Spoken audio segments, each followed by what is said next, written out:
Hey, this is Filipo Levi. I'm a speaker, an author, and a trainer. If you're wanting to learn how to embrace change and navigate through disruption as a leader, then listen to the Leadership is Changing podcast with my good friend, Dennis Genutsos. Welcome to Leadership is Changing.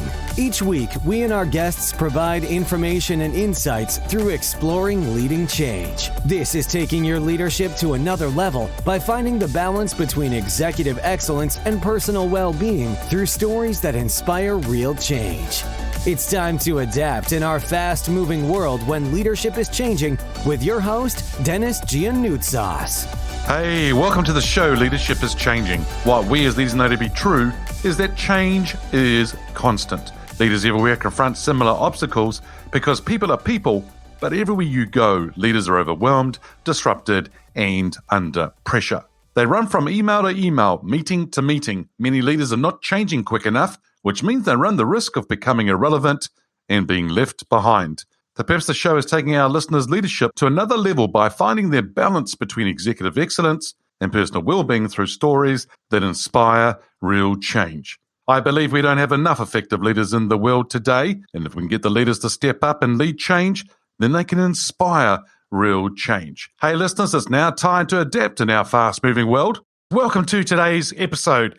I have a wonderful guest with me today, and his name is Filipo Levi. And before I introduce him, I just want to remind all the listeners, if you haven't already checked out the Facebook group or the LinkedIn page, Leadership is Changing, we would love to see you there on those platforms. So come along and join, and we will see you there. All right, Filipo Levi. He is a natural leader, having captained various local and international rugby teams from 2000 to 2013. Only a handful of captains have faced the New Zealand All Blacks. Haka, and Filipo, as the captain of Manu Samoa, was one of them. He understands intimately what it takes for teams to perform in high-pressure situations.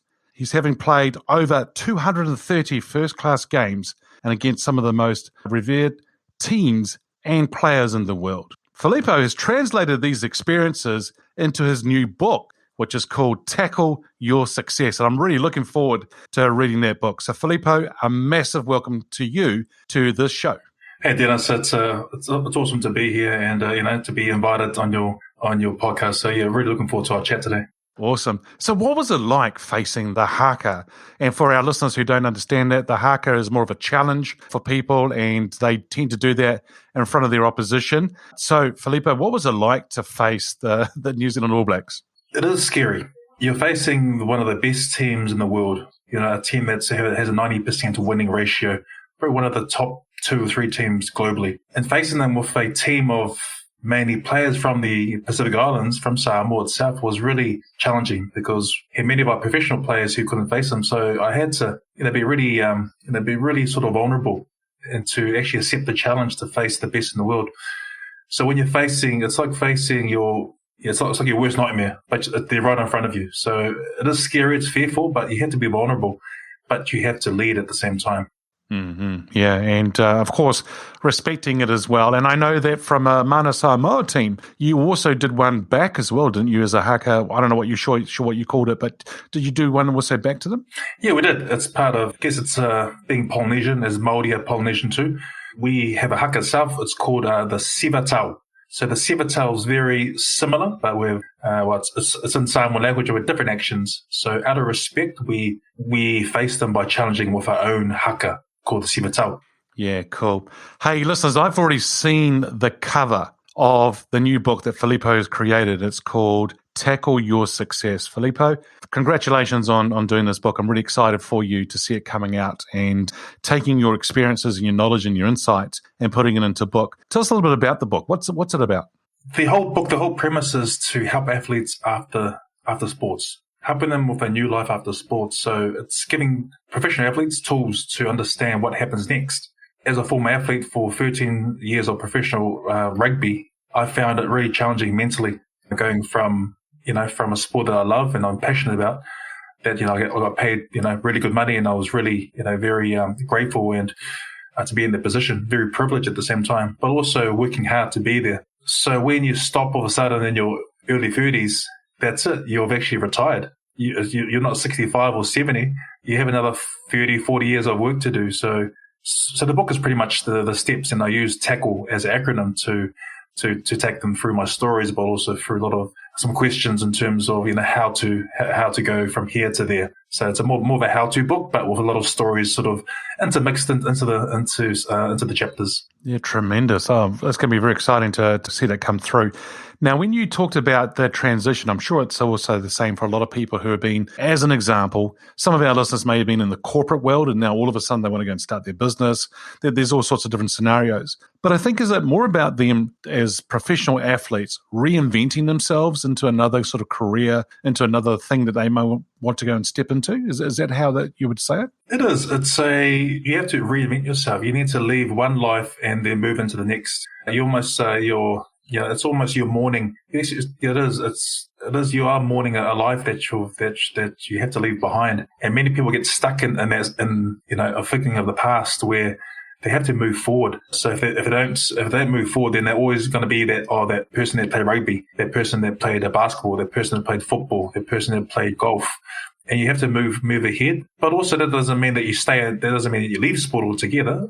Quite a few players do actually go coach, let's say, rugby. So we have quite a few former players who will stay in the same industry, and actually it's aligned to whatever their goals have had, to their values, and they've just moved on. So yeah, it is mourning one career, but then moving ahead, but with a plan. Yeah, it's interesting because the opening of the show, I mentioned that many leaders are not changing quick enough. And I think it's leaders, organizations, they're not changing quick enough, which means they run the risk of becoming irrelevant and being left behind. And I think this is just a prime example of what you're sharing there with individuals from a professional athlete perspective. And I think it's massive. I think it's huge what you're doing there. So awesome. Filippo, how did you get into leadership? I guess I'd say it was a natural progression. I guess I've always been told to speak in front of people where I didn't want to speak. So it was almost, okay, you're speaking. When do I speak? You're speaking tomorrow. In front of who? So I guess it started from home, from, being speaking in front of, say, church and Samoan culture. We were sort of, I'm not sure if it's forced, but you gotta, you have to listen to mum. Because if you don't listen to mum, then, you're just part of, you got to respect your mum and your parents. So, she tells you what to do, then you jump and you say, how high? So I guess it's sort of progressed from there into sports and then going into club rugby after high school, being asked to speak. Man, look, I was nervous first time I spoke around 2021 in front of corporates. I was like, oh my goodness me.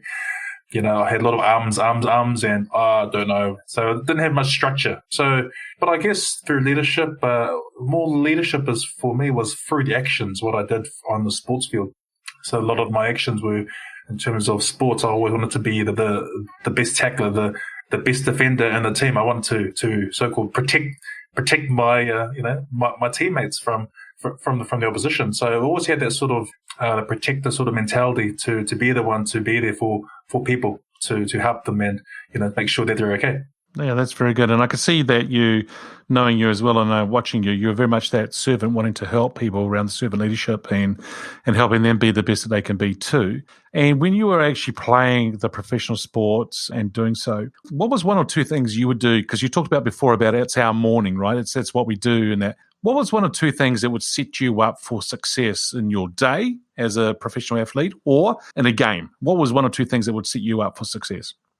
Probably the biggest thing is the mental preparation. So we talk about a lot of the mental preparation for sports athletes. It starts with the individual. So making sure when we come to the Monday after a game, we're able to look at the game and get feedback. Make sure you get feedback straight away. In sports, it's quite brutal. You can get really brutal feedback. And I know a friend of mine, Filipo Levi, mentioned the former All Blacks scrum coach, Mike Cron, said there were three sort of versions of feedback for rugby players. The first one was the 5-star feedback. The 5-star feedback is when you see a player, you film them, and you show them straight away what they did and show them how they can improve straight away. That's 5-star. So you're showing them in the video, they look at it and they understand what's happening and you move on. A 3-star is you wait after training and you show them. They're probably, okay, they've probably forgotten a wee bit. Okay, so you move on. A 1-star feedback is when you wait a week. By then, the player or the person's totally forgotten what happened on the training day, and so okay, yeah, whatever. So you've lost that sort of engagement. You've lost that opportunity to engage them, to get them to grow at 1%. So Mondays are are feedback situations, and it carries on during the week. So you're preparing mentally, but you're also getting that feedback, so then you can go into the game ready to play. Yep, cool. So you're setting the week up for that one game to play. When I say that one game, the game to play. So you're setting the week up, you're getting feedback, you're doing things, trying things, practicing things, redoing it, more feedback and so forth in the moment, and then you're preparing to go live on game day. Exactly. Yeah, very much so.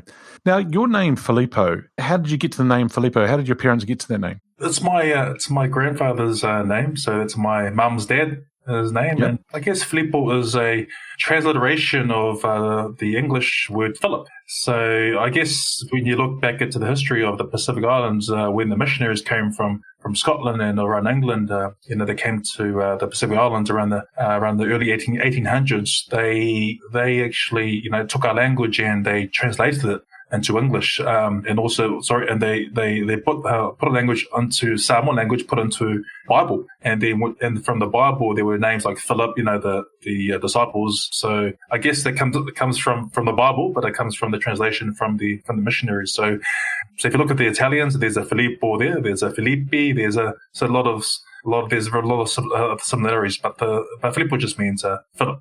So yeah. Oh, very good. And because I think in French, I think it's Philippe. Philippe, yeah, Philippe. Yeah. So that's interesting how that's all come around as well. And yeah, very cool. Now, you're based in New Zealand, and of course, you're doing a lot of speaking and helping people and so forth. Now, the question I've got for you, now this person can be alive or from history. You may have several. Who's your favorite leader and why? Probably I always look back to is Nelson Mandela.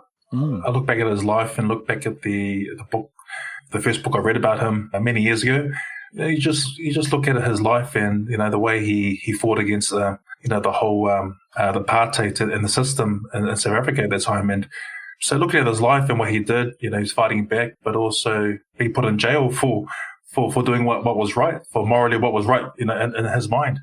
So you look at his life and I think, wow. This is a person that you spoke about servant leader. Yep, he's a servant leader in the way where he was jailed for what he believed in, and he came out the other side after 26 years or something, in jail, and becoming the first black South African president. So you look at his life and you look at those touch points of what happened in his life, what led him to that, and then so he's one of the leader. He's a leader that I look up to, and I like a lot of his, his sayings of, the most powerful weapon in the world is education, right?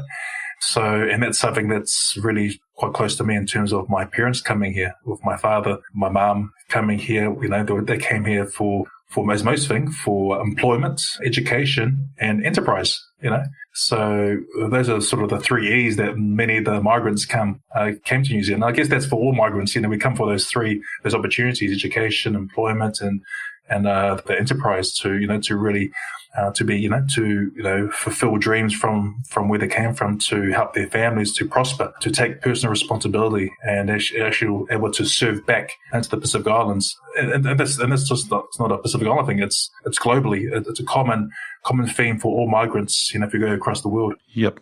And my dad came to New Zealand 61 years ago from Greece, right? And I probably add the other E as well. He came in to enjoy, in other words, have a better life than maybe they were having in another country too. So yeah, I think it's quite cool what you're saying there. So Nelson Mandela, yeah, great selection. Now, if I think about Nelson Mandela, did you watch the film Invictus? Yeah, I did. Yeah, the reason I watched it because I kind of had a few friends who were in the film. Oh, right. Yeah, who were playing in the team for the All Blacks. So yes, I watched it and they said, "Oh yeah, I met Matt Damon and rah rah rah." So yeah, no, I watched it. Yeah, it was quite good. I really liked it. Really, yeah. Yeah, it's quite interesting. I like it too. I've watched it a few times. In fact, I used to teach part of it as well and use some of it as analogy, which is quite good in some workshops. But my brother and some others I know, they just couldn't watch it. Nope, I'm not watching that because the All Blacks lost. The All Blacks lost. I'm not watching it. But it's a fantastic film with some really great messaging in it. And so, listeners, if you haven't checked out the film Invictus, it's about the Rugby World Cup and how Nelson Mandela came out and then became the president and how he actually helped with the game of rugby to move the country forward and bring it together, which was really exciting to see. So if you haven't really checked out that film, go ahead and do that, which is really good. If you were to have a cup of coffee with Nelson Mandela, Filipo, what would be one thing you would ask him? Why? That's it. I said, why did you fight against the discrimination? Why did you fight against apartheid? Why don't you just leave it alone and just let it, just let things happen? Yeah, that's what I asked him. I want everybody to know why he did it, why he stood up and chose to be that person, Do you know, I'm so now intrigued. I would love to know, but it's a great question, right? I mean, really quite cool. And I throw that one in there because, it'd be wonderful to be able to sit down with somebody like that. I mean, I think, you would just get so much out of it and love to be around somebody like that, right? No, definitely. He seems like a really nice, kind person, very kind and humble. But also there's something behind him as well. He's got this, you just look at him, it's like he's smiling, but what's actually behind him? What's behind the exterior? It's almost like a lion that's behind that smiling face where, he's fighting for people. He's fighting for equality for all people. Yeah. It's almost like that drive, that determination, that courage and that boldness, right? So, but it's with a beautiful velvet glove and it's just been delivered in a way that's really good. Yeah. Hey, look, the show is called Leadership is Changing. When we talk about that title or that statement, what does that mean to you? I guess coming from a Pacific background or being Samoan, and being raised in New Zealand, most of my life, and traveling to Japan and the UK and France and South Africa, I've seen so many instances of examples of leadership and sports, business, through church as well, through groups who are helping in the vulnerable communities. And I guess for leadership is changing for me is this whole COVID. This whole COVID has turned everything on its head in terms of leadership. There's common themes every year on the issues of leaders, with miscommunication, with burnout, well-being. These are the common themes that have been happening for. It's not new. Every year it's the same thing. So I guess with the whole leadership is changing, leaders are now being forced to change their leadership style to manage with so-called with a emotional intelligence in terms of looking after their people in terms of the well-being, because New Zealand we have the worst mental health statistics. We have the worst youth suicide. I used to work in the schools for a few years, and I saw that sort of on a week-to-week basis, the challenges a lot of the youth face, different to how we were raised in the 80s and 90s, because we had no internet. So we just went down the street and played a bit of rugby, played a bit of basketball or football or whatever, right? Yeah. Yeah. Do you remember the days when we were out there playing rugby and cricket out on the street, and we go, stop, car, and everyone would just stop because there's a car coming, and then we're back into it again on the street. It's just awesome. Oh yeah, exactly. So we have to change. Leaders have to change. They have to change their lens into this whole fixed mindset of doing one way, my way, the highway, which does not work. It's still happening. The whole my way is best. I am more intelligent than you, so you will listen to me. And for most people, they need to be, they need to move into their growth mindset, into that growth aspect where they can start to learn, to unlearn those habits and relearn, to focus on this changing leadership style that, that you're speaking about all these years, Dennis. So I guess when we're talking about sustainable leadership, I believe, coming from an Indigenous perspective, that is needed right now, because, we talk about Indigenous leadership. It's aligned to conscious leadership. It's a values-based leaders. It's about being purpose-driven, a life of serving others, being empathetic, being respectful, having wisdom, and also understanding our history so that we can move forward. Brilliant. And you're so right. I mean, I love what you're saying there. And I think the understanding of history is something we can learn from and then move forward with it, right? And do what we want to go and do, and we need to go and do. And you're so right in talking about the lenses and the leaders changing the view of the fixed mindset to a growth mindset. I think it's really, really important, and it's good. Now, Filipo, we live in a world that's just, we know that one thing is constant, and there's change, and there's a lot happening for us. And we find that social, business, life, technology, it's all getting faster and faster as we go. And so in this fast-paced, ever-changing world, what do you reckon makes a leader successful today? Leaders need to be founded by their values. The values are their foundation. You need to have strong values to actually be a leader. Because if you don't have those values, if you don't have that foundation, then you're always going to be moved. You're always going to be, it's almost like that, it's almost like the quicksand. You're actually building a house on the quicksand. It's unstable. So your values need to be aligned to, who you are, to your purpose, your passion, to your goals, your whole self as a leader. For me, a lot of my values come from my culture, Samoan culture. A lot of that's to do with faith, being raised as a Christian background, and a lot of those values come from through the Christian values-based systems, right? So that's all from the Middle East, but it's very aligned to Pacific peoples, how we relate to people, how we are able to serve and care, and also to have certain rules to follow. Because if we didn't have any rules in New Zealand, if we were like a lawless country, goodness me, we'll be like some countries around the world where there's no laws at all. So I'm blessed. I'm grateful to be living in a democratic society, which is based on Western principles, which I believe is the foundations of our capitalism. It's a foundation of freedom, of free speech, a lot of those things. So, and those are very much aligned to my values in terms of the Indigenous leadership, Pacific Island, for how I was raised. Yeah, I think as we have challenging times and we are in crisis mode or things have been thrown at us, I think if we have some strong values behind us, that is, as you said before, it's the foundation. That's the thing that we can lean on. That's the thing we can go to and turn to actually give us some direction and think about where we're going. And I think it's really important for leaders and organizations to have values in place, but also live it, bring it to life, actually do it, because talking about it and actually doing it are two totally different things. And yeah, we definitely don't want to be talking about it all the time. We need to make sure we're doing and actually living it. No, yeah, I totally agree. I mean, in Samoa, we have a saying that says, it's in Samoan language, so it says, o uma tofi Samoa, which means the foundations have been set. So don't go there and try to change things up, but you can innovate around it. It's there, but you can be innovative within those foundations. Our foundations have been set. Beautiful. That's excellent. Now, this is a good segue for us to start, because we've been talking about the lenses of leaders and looking through that. If we were to sort of flip that around a bit or switch it a bit and talk about the lenses of an employee and looking through their lens, and from their perspective, how has employees' expectations of leaders changed? Goodness me, it's changed. I think, the last 2 years we've seen with COVID, with lockdowns, but also with, there was that term coined by an American, I've got his name, but it's called the Great Resignation. The Great Resignation is where people are now starting to see where their values lie in terms of their purpose. They want to see what's the company doing about the environment. What are they doing about sustainability? All these words are now coming ahead, and a lot of companies are now slowly adapting, how to adjust to what the needs of the employees need, because they have more options, right? They have more options to leave. So why would you stay in an organization where if you get, where the values don't align with you, and maybe they are not going to move. They're very just one way of doing things, and they're not adapting their model. So employees have many more choices to leave, to go to organizations which are starting this whole talk about different generations with the Gen Ys and the millennials. Yep, that's that we I'm a Gen X. So my parents were the baby boomers.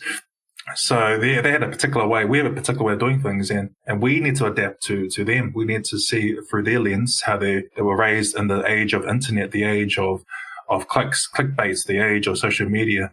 So there's so many choices for young people now, and they're our leaders. We need to know, how can we care for them? How do we change things for them? I'm not saying, yep, we bow down to them. No, you just need to understand by listening, by sort of, listening in terms of, their lens.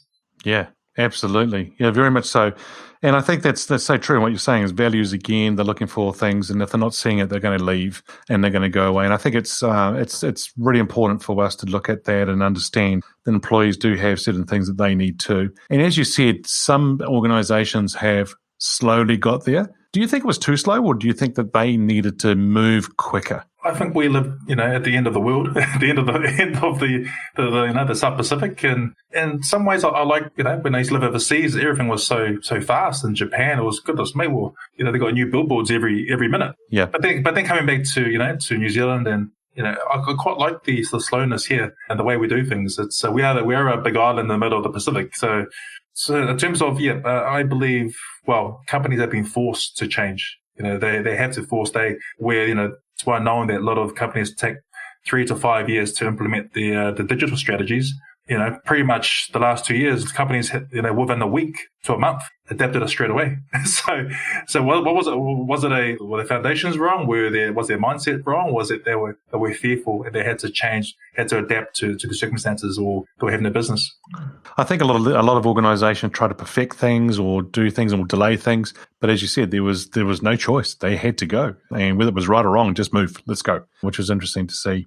Alrighty, I'm going to ask you to get your crystal ball out now and start talking about the future here. Where do you see leadership being in 5 years? I think there'll be the rise of the voice of the much more younger generation. The Gen Zers, Gen Ys. There's going to be a more of a open discussion of things that's probably that matter to our generation, but also what really matters to them. So I guess with leaders will start to adapt and because of this whole COVID, I'm not sure how long it's going to last for. We could be talking about the same thing in the next 5 years. We'll probably in the number 4 or 5 variant. So, and we're probably doing the same thing on Zoom. And so I guess it's hard to sort of look what's going to happen. But I can see that, that when leaders start to see what's happened in the last 2 years with well-being and people wanting to have a balance of their lives and putting family first, putting other things that are much more important ahead of the whole of the so-called 9 to 5, this 9 to 5 grind sort of thing, where I think it's going to be more of a balance. I think managers, leaders will start to implement sort of 3 to 4 day work weeks, and it will become more normalized, and we'll give and hopefully that will help with the well-being of our people. So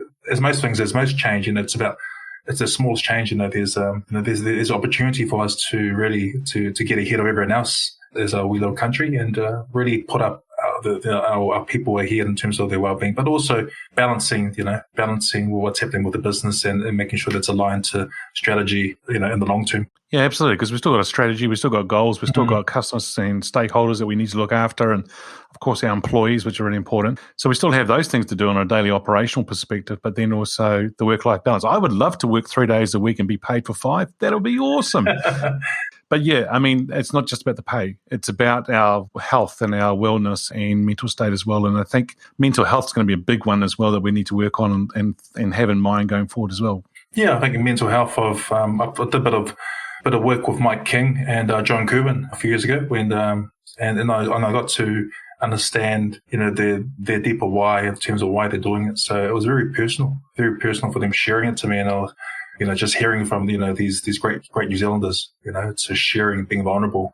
People say, oh, this vulnerable, yeah, whatever. But actually, when you start to sit down with a person one-on-one and hear their story, goodness me, it does really make you think, okay, well, what can I do to change my life? What can I do to understand, to help others? It's about serving others and helping others through their own journey. Yeah, great. Awesome. And I know you did a TV show, well, you're part of a TV show with Sir John Kerwin, right? And helping some young people in relation to and using rugby to help them do that. What was that experience like?